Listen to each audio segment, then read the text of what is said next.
5 types of earthing: pipe earthing, plate earthing, rod earthing, strip earthing, chemical earthing. Nowadays chemical earthing, rod earthing is the same system, same. ಏನು difference ಇಲ್ಲ. ಮುಂಚೆ ಬೇರೆ ಬೇರೆ ಇತ್ತು, ಇವಾಗ ಏನಿಲ್ಲ, ಇವಾಗ ಅಪ್ಗ್ರೇಡ್ ಆಗಿದೆ. ಅದೇ ಔಟ್ಡೇಟೆಡ್ ನಿಮ್ಗೆ ಹೇಳಿದ್ರೆ ಪ್ರಯೋಜನ ಇಲ್ಲ. ಇವಾಗ ಏನು ಪ್ರೆಸೆಂಟ್ ಇರೋದು ಅದನ್ನ ಹೇಳೋದು ಒಳ್ಳೇದು. ಕರೆಕ್ಟಾ? ಇದು ಎರಡು ಕಾಮನ್. ಇದು ಸ್ಟ್ರಿಪ್ ಅರ್ಥಿಂಗ್, ಇದ್ರ ಬಗ್ಗೆ ಹೇಳ್ತೀನಿ ನಾನು.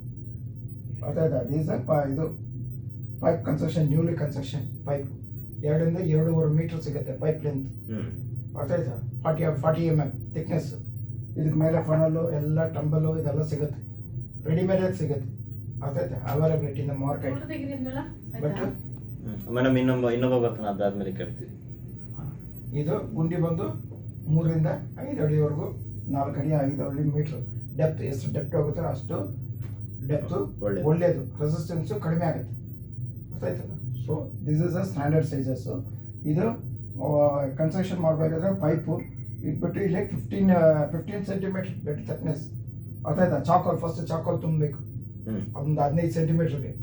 ತಿರ್ಗಿ ಮತ್ತೆ ಪೈಪ್ ಇಟ್ಬಿಟ್ಟು ಇದು ಸಾಲ್ಟ್ ಹಾಕಬೇಕು, ಕಲ್ಲುಪ್ಪು, ಅದು ಒಂದು 15, ಮತ್ತೆ ಚಾಕೋಲ್, ಮತ್ತೆ ಸಾಲ್ಟ್. ಮೇಲ್ಗಡೆ top of the sand fill ಮಾಡಬೇಕು. ಸ್ಯಾಂಡ್ ಫಿಲ್ ಮಾಡಬೇಕು, ಮಣ್ಣಾಗಬಾರ್ದು. ಅರ್ಥ ಆಯ್ತಲ್ಲ? ಇದಾಗಿದ್ರೆ ಮಾಯಿಶ್ಚರ್ ಕಡಿಮೆ ಮೈಂಟೈನ್ ಮಾಡುತ್ತೆ. ಅರ್ಥ ಆಯ್ತಲ್ಲ? ಇದು ಏನೋ ಡೌಟ್ ಇದೆಯಾ? ಇಲ್ಲ ಸರ್. ಇದು ಆರ್ಚ್ ಅರ್ಥಿಂಗ್ ಏನದು? ಅದು ಇದರಲ್ಲಿ ಬರಲ್ಲ ಏನಪ್ಪ? ಆರ್ಚ್, ARC, ಆರ್ಕ್ ಅರ್ಥಿಂಗ್ ಅದೆಲ್ಲ ಆರ್ಕ್ ಅರ್ಥಿಂಗ್ ಎಲ್ಲ ಬರೋದಿಲ್ಲ. ಅದು ಯಾವ್ದು ಈ ಗೂಗಲ್ದೆಲ್ಲ ನಂಬೇಡಿ. ದಿಸ್ ಇಸ್ ದ ಸ್ಟ್ಯಾಂಡರ್ಡ್ ಡಸ್ಟಲ್ಲಿ. ಇದು ತೆಗೆದುಬಿಟ್ಟು ಪ್ಲೇಟ್ ಅರ್ಥಿಂಗ್ ಬರ್ಕೊಡ್ತೀನಿ. Plate earthing sir? ಹಾಂ, ಪ್ಲೇಟ್ ಅರ್ಥಿಂಗ್. ಹಾಂ, ನಾವೇನು ಅಷ್ಟು ದುಡ್ಡಿಲ್ಲ, ಚೆನ್ನಾಗಿ ಹೋಗಷ್ಟು ಅಲ್ಲ, ಬೇರೆಯವರು ನೋಡ್ಕೊಂಡು ಇದು ಮಾಡ್ಕೊಂತಾರೆ ಅಂತ ಯೂಸ್ ಆಗುತ್ತದೆ sir.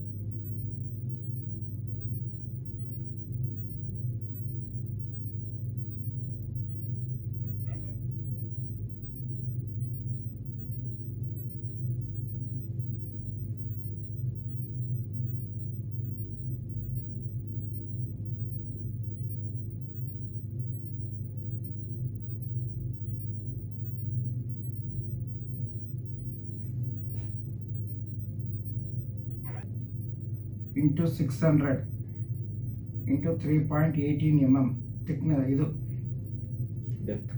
Copper plate.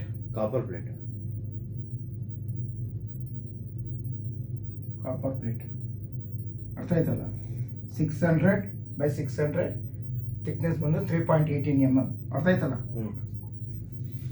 Thickness 3.8 mm sir. 3.18. With sir same length ಅಂತ ಬಿಡುತ್ತೆ. 600 by 600. Okay sir. mm ಇಲ್ಲ 60 centimetre thickness. 3.18 thickness. Okay sir. Okay.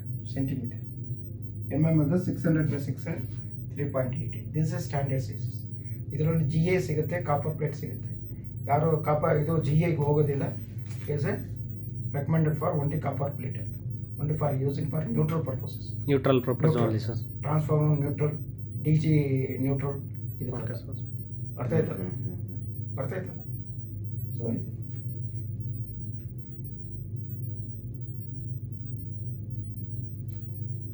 ಇದು ಡೆಪ್ತ್ 4 meters ಇದೆ. 4 to 5 meters ಡೆಪ್ತ್. ಅರ್ಥ ಆಯ್ತಲ್ಲ? ಸರ್ ಅದು ಪ್ಲೇಟ್ ಮೇಲೆ ರಾಡ್ ಏನಿರುತ್ತೆ, ಓನ್ಲಿ ಪ್ಲೇಟ್ ಇರುತ್ತೆ ಸರ್? GA ಪೈಪ್ ಇದು. ಕೆಳಗಡೆ ನಮಗೆ ಪ್ಲೇಟ್ ಇರುತ್ತೆ. ಕಾಪರ್ ಸ್ಟ್ರಿಪ್ ಇದು, copper strip. Okay sir. Okay. ಇದು 20 by 5 25 by 5 thickness copper strip.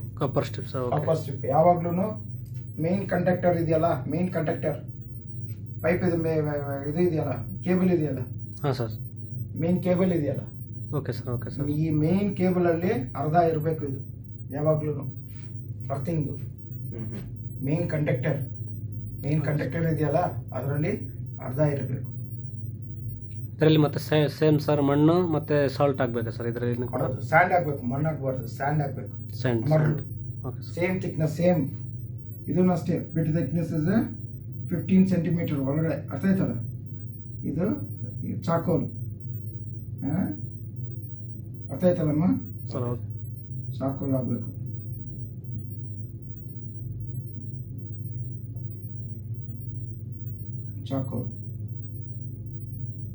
ಚಾಕೋಲ್ ಹೋಗ್ಬೇಕು. ಇದು ಸಾಲ್ಟ್, ಅರ್ಥ ಆಯ್ತಲ್ಲ? Salt 15 centimetre.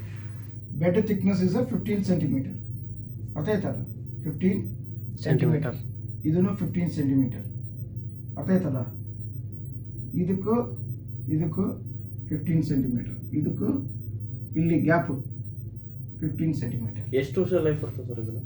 ಯಾವುದು ಲೈಫ್ ಎಷ್ಟು ವರ್ಷ ಅದೇನೆ? 6 ತಿಂಗಳು 1 ವರ್ಷಕ್ಕೆ ರೀಕಂಡೀಷನ್ ಮಾಡಬೇಕು. ಮತ್ತೆ ಅದನ್ನ ತೆಗೆದ್ಬಿಟ್ಟು ತೆಗೆಯೋದಲ್ಲ, ಇಲ್ಲ ಜಸ್ಟ್ ಸಾಲ್ಟ್, ಇದು ಸಾಲ್ಟ್ ಚಾಕೋಲ್ ಪೌಡರ್ ಬ್ಯಾರಲ್ ಅಲ್ಲಿ 50-100 ಲೀಟರ್ ಬ್ಯಾರಲ್ ಮಿಕ್ಸ್ ಮಾಡಬೇಕು. 25 kg ಮಿಕ್ಸ್ ಮಾಡಿ ಅದರಲ್ಲಿ ನೀರು ಹಾಕ್ಬೇಕು. ಅದು just minimum 2 yearly sir 1 time ಮಾಡಬೇಕು ಸರ್. ಇಯರ್ಲಿ ಅಲ್ಲ 6 ಮಂತ್ ಒಂದ್ಸರಿ ಮಾಡಿ. 6 ಮಂತ್ಸ್ ಬಟ್ ಆಫೀಸಲ್ಲಿ ಸರ್ 1 ಇಯರ್ಗೆ 1 ಟೈಮ್ ಮಾಡ್ತಾರೆ ಸರ್. ಈ ರೂಲ್ ಪ್ರಕಾರ ಇಲ್ಲಿ ಓನ್ಲಿ ಟೆಸ್ಟ್ ಅಷ್ಟೇ ಸರ್, ಎಲ್ಲ ವರ್ಷಕ್ಕೊಂದ್ಸರಿ ಮಾಡ್ತಾರೆ. ಅಲ್ಲ ಟೆಸ್ಟ್ ಅಷ್ಟೇ ಸರ್ ಮಾಡೋದು.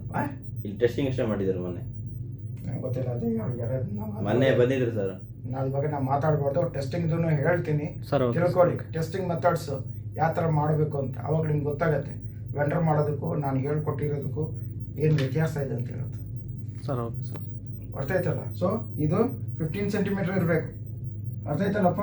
ಇಲ್ಲಿಗೆ 15 ಸೆಂಟಿಮೀಟರ್ಸ್, ಇದು 15 ಸೆಂಟಿಮೀಟರ್ ಗ್ಯಾಪ್. ಇದು ಕಾಪರ್ ಪ್ಲೇಟ್ ಇಟ್ಟು ಬೆಡ್ ಥಿಕ್ನೆಸ್ ಚಾಕೋಲು ಸಾಲ್ಟು ಇದಾಗಬೇಕು.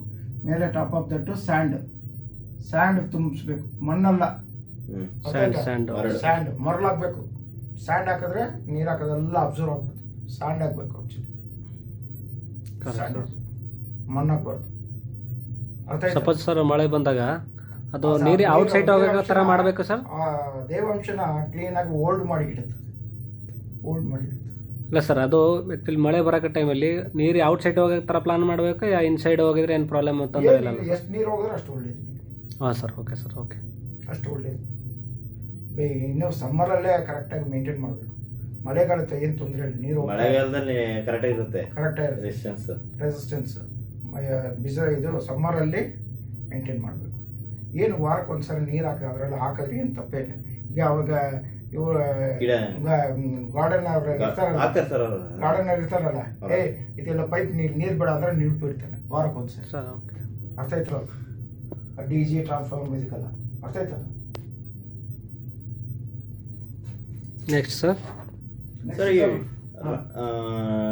ಟ್ರಾನ್ಸ್ಫರ್ಗೆ ಬೇರೆ ವೆರಿ ಸಿಂಪಲ್. ಇವಾಗ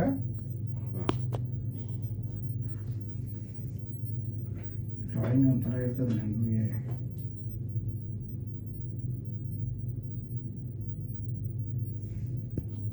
ಆಮೇಲೆ ಮಾಡುತ್ತೆ ವಿಡಿಯೋ.